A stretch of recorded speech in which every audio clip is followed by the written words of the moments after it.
Hello বন্ধুরা, welcome back to my channel উত্তরের কন্যা। তোমরা হয়তো ভাবছো বনি কোথা থেকে এলো আবার, আর আমিই বা কবে বাড়ি গেলাম। সেরকম তো কোনো আপডেট পাওনি, আর কয়েকদিন আগেই বাড়ি থেকে এসেছি। না, আসলে বোন আগে এসেছিল আর আমি যখন বাড়ি গিয়েছিলাম এটা সেই সময়েরই ভিডিও। আসলে ভিডিওগুলো করা ছিল কিন্তু এডিট করে আপলোডই করা হয় না। আমি তো একটু ল্যাথখোর পাবলিক, সেই জন্যই। তাই আজ ভাবলাম বসেই আছি তো ভিডিও আপলোড করে ভিডিওটা পোস্ট করি। তো আমাদের বাড়ির সামনে কি সুন্দর আলু চাষ করা হয়েছে, দেখতে ভীষণ সুন্দর লাগে। তো আজ ভাবলাম, আমি অনেকের কাছে শুনেছি আলু পোড়া খায় বা আলু পোড়া ট্রাই করেছে, তো আমি ভাবলাম আমিও আলু পোড়া ট্রাই করব। সেই জন্য জমির মাঝে চলে এসেছি, আর জমির মালিককে কিন্তু বলিনি, সেই জন্য এক প্রকার চুরি করাই হচ্ছে। আর যেমন ভাবা তেমন কাজ।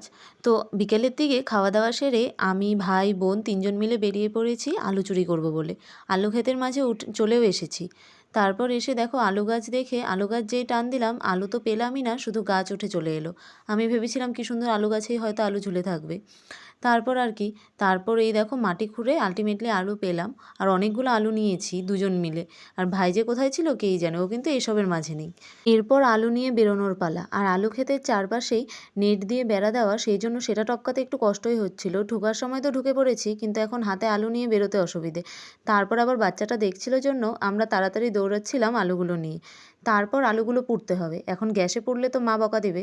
সেই জন্য, আর আমাদের বাড়িতে যেহেতু উনুন নেই, সেই জন্য আমি আলু পোড়বো কি সে বুঝতেই পারছিলাম না। তারপর দেখি বাড়ির পিছনে কিছু ডালপালা রাখা আছে, হয়তো গাছ কেটেছিল সেইগুলোর কিছু। তো সেখান থেকে কিছু ডালপালা নিয়ে এলাম। এনে রাস্তায় এনে দেখো আমি ভাঙার চেষ্টা করছি, কিন্তু ডালগুলো ভাঙতেই পারছি না। তারপর কিছু সরু সরু ডাল নিয়ে নিলাম সেখান থেকে।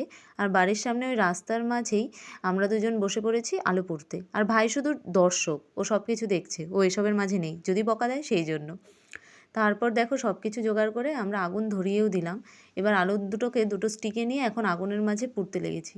আর আলু দিতে না দিতেই আগুনটা নিভে গেল। আমি তো বুঝতেই পারছিলাম না, বোন আবার দেখি ওর বুদ্ধি করে ফু দিচ্ছিল আর আগুনটা ধরাচ্ছিল। কিন্তু আমি তো এসব পারিই না, ও বা কোথা থেকে শিখেছে কোথায় দেখেছে কেই জানে। আর এরপর ভাইকে বললাম, আমাদের বাড়িতে যেহেতু কাঠের কাজ হচ্ছিল, অনেক কাঠের খোসা গুঁড়ো ছিল, তো ভাইকে বললাম সেগুলোই নিয়ে আয়, সেগুলো দিয়ে ধরাবো। আর দেখো আগুনটা এখন ভালো মতোই ধরে গেছে। আর আমরা এই আলুটাকে পুড়তে দিয়ে কিছুক্ষণ এদিক ওদিক ঘুরে এলাম। এরপর মাঝে মাঝে এসে আবার আগুনটাকে দেখেও যাচ্ছিলাম যেন নিভে না যায়, আর আলুগুলোকে একটু উল্টে পাল্টে দিচ্ছিলাম। কিন্তু আমার একটা বাজে অভ্যাস আছে, আমি একটা জিনিস যতটা এক্সাইটেড হয়ে স্টার্ট করি, সেটা শেষ হওয়ার আগেই আমার এক্সাইটেড একেবারে লো হয়ে যায়। এটাতেও সেই রকমই হয়েছে। তাই লাস্টে আর আমি ছিলাম না, বোনই পোড়া আলুটা তুলে এনে খোসা ছাড়িয়ে নিচ্ছিল। আরও জানতো না কিভাবে খেতে হয়, সেই জন্য এভাবেই টেস্ট করছিল আর রিভিউ দিচ্ছিল ওয়াও। সো যাই হোক, এটা আসলে আমরা একটু মজা করার জন্যই করেছি। আর এই জমিটা থেকে আমরা চুরি করিনি, এই জমিটা যেই কাকুটার, সে আমাদের খুবই ভালোবাসে, তো সে জানে। আর বাই, দেখা হবে নেক্সট ভিডিওতে। ভালো লাগলে লাইক করো।